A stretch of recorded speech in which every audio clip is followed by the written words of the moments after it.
Je suis quelque part satisfait parce que je suis en augmentation, avec une campagne encore plus ex nihilo que la dernière fois. Donc je suis en augmentation du nombre de voix qui se sont portées sur moi. Je remercie mes électeurs et je remercie les gens, les sympathisants qui un peu partout en Lozère ont fait l'effort d'imprimer et de déposer des bulletins de vote aux quatre coins du département, la Canourgue, le Malzieu, sur la Margeride, dans le sud de Lozère, etc. Je remercie les sympathisants adverses qui ont arraché mes affiches. Quel manque de fair play, décidément. Est-ce que vous avez appris des choses dans cette campagne? Oui, que comme d'habitude, les élections sont truquées. À 19h, j'étais à 70%, d'après un institut de sondage basé à Pyongyang. Et là, je me retrouve tout en dessous de la liste. Après lutte ouvrière, dont la candidate, c'est même trompée de département. Je pense que là, ce soir, elle est au compte rendu des élections en Isère. Le RN qui arrive en seconde position en Lozère? Ça ne m'étonne pas. Voilà. Tout a été fait pour, en fait.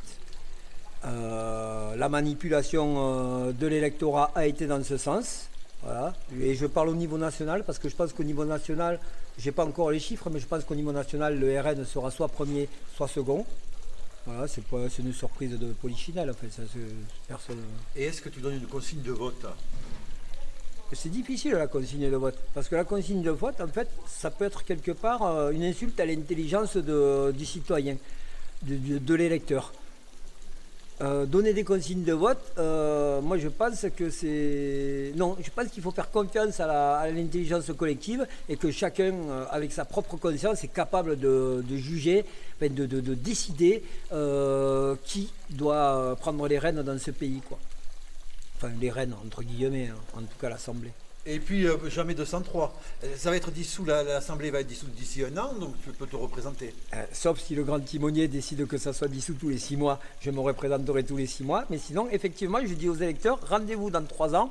On essaiera d'avoir des bulletins de vote dans toutes les mairies, parce que là, ce qui est important, je ne sais pas si tu auras le temps de mettre tout ça, mais aussi ce qui est important, c'est que dans ma campagne ex nihilo, il faut savoir que dans... la grande majorité des communes lozériennes, il n'y avait pas mes bulletins de vote. Les électeurs ne sont pas informés qu'ils peuvent inscrire le nom de leur candidat sur papier libre. Ça, c'est un manque d'information et de communication de la part des services de l'État et des communes qui organisent les élections. Et pas d'affiches sur les panneaux électoraux.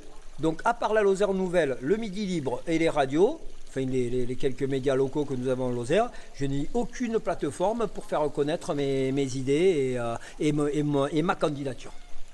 Je vous remercie, je remercie la Lozère Nouvelle pour l'attention qu'elle porte à tous les candidats de manière égalitaire.